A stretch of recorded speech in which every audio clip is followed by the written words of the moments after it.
পরিবারের সঙ্গে জামাই ষষ্ঠী উপলক্ষে শ্বশুরবাড়ি গিয়েছিলেন। কয়েকদিন পর বাড়ি ফিরে দরজা খুলতেই চোখে পড়ে ভয়াবহ দৃশ্য।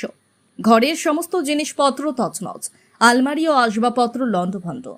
অভিযোগ, ঘরের পেছনে জানালা ভেঙে বাড়িতে ঢুকে চোরের দল নগদ টাকা, সোনার উপর গয়নাসহ মূল্যবান সামগ্রী চুরি করে নিয়ে গেছে। ঘটনাটি ঘটেছে নদিয়ার শান্তিপুর থানার অন্তর্গত মেলের মাঠ এলাকায়। ভুক্তভোগী গোবিন্দ দাস জানান, গত শনিবার তিনি পরিবার পরিজনকে নিয়ে জামাই ষষ্ঠী উপলক্ষে শ্বশুর বাড়িতে গিয়েছিলেন। সোমবার বাড়ি ফিরে দরজা খুলতেই দেখতে পান তার 3টি ঘর ও ঠাকুর ঘরে সমস্ত জিনিসপত্র এলোমেলো অবস্থায় পড়ে রয়েছে। গোবিন্দ দাসের অভিযোগ, বাড়ির পেছনের একটি জানালা ভেঙে চোরেরা ঘরের ভিতরে প্রবেশ করে। এরপর বাড়ির 4টি ঘরে তছনছ চালিয়ে মূল্যবান সামগ্রী লুট করে নিয়ে যায়। তার দাবি, সোনা ও রূপোর একাধিক গয়না, সোনার চেন, কানের দুল, বাসনপত্র এবং প্রায় 50,000 টাকা নগদ চুরি হয়েছে। তিনি জানান, নগদ টাকাগুলি ঘরের চালের ভিতরে লুকিয়ে রাখা ছিল, কিন্তু চোরেরা সেই লুকিয়ে রাখা জায়গাও খুঁজে বের করে টাকা নিয়ে যায়। ঘটনার খবর পেয়ে দ্রুত ঘটনাস্থলে পৌঁছায় শান্তিপুর থানার পুলিশ বাড়ি পরিদর্শন করে ঘটনার তদন্ত শুরু করেছে। কিভাবে চোরেরা বাড়িতে প্রবেশ করলো এবং এই চুরির সঙ্গে কারা জড়িত তা খতিয়ে দেখা হচ্ছে। এলাকায় এই দুঃসাহসিক চুরির ঘটনায় ব্যাপক চাঞ্চল্যের সৃষ্টি হয়েছে। স্থানীয় বাসিন্দাদের অভিযোগ, এলাকায় চুরির ঘটনা বাড়ছে, তাই পুলিশি নজরদারি ও রাতে টহল আরও বাড়ানোর দাবি উঠেছে। অভিযোগের ভিত্তিতে তদন্ত শুরু করেছে শান্তিপুর থানার পুলিশ।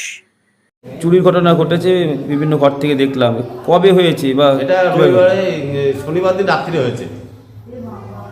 আজকে থেকে রবিবারে রাত্রে আমরা শনিবারে 1টার সময় বেরিয়েছি। দুপুর 1টার সময়? 1টার সময়, হ্যাঁ। কোথাও বেড়াতে গেছি? হ্যাঁ, বেড়াতে শ্বশুরবাড়ি গিয়েছিলাম। আচ্ছা, জামাই ষষ্ঠী। হ্যাঁ, আর কালকে মেয়ের একটা কাগজ স্কুলে একটা জমা দেওয়ার ব্যাপার আছে, ওই জন্য আমরা আজকে চলে এসেছি। আগামীকাল স্কুলে জমা দেওয়া? হ্যাঁ, আজকে চলে এসে ঘরে ঢুকেই দেখি এই অবস্থা। কখন এসেছেন বাড়িতে? আমরা এসে 7টা সাড়ে 7টার ট্রেনে। কি কি চুরি হয়েছে? ওই তো ওখানে একটা আলমারিতে একটা গলার চেন আর একটা বাউটি আর ওই চালের হাড়ির মধ্যে 50,000 টাকা ছিল, ওই টাকাটাই আর কিছু। আনুমানিক কত টাকার জিনিস খোয়া গেছে? ওনার জিনিসটা প্রায় 1-1.5 লাখ টাকার মতন, দুটো জিনিস আর 50,000 টাকা। আর কতগুলো ঘর ছিল আপনার? আমার ঘর 3টে ঘরই তো তছনছ করেছে? হ্যাঁ, 3টে ঘরে তছনছ। ঠাকুর ঘরও তছনছ? রান্নাঘর? মানে কোনো ঘর বাদ যায়নি? কোনো জিনিসটা বাদ দেয়নি। এই জায়গাটার নাম? মেলের মাঠ। আপনার নাম? গোবিন্দ দাস। যদি এখনও আমাদের খবরের দর্পণ চ্যানেলটি সাবস্ক্রাইব না করে থাকেন, তাহলে এখনই সাবস্ক্রাইব করুন, সঙ্গে বেল বাটনটি ক্লিক করুন আর পেয়ে যান সব খবরের দ্রুত ভিডিও আপডেট।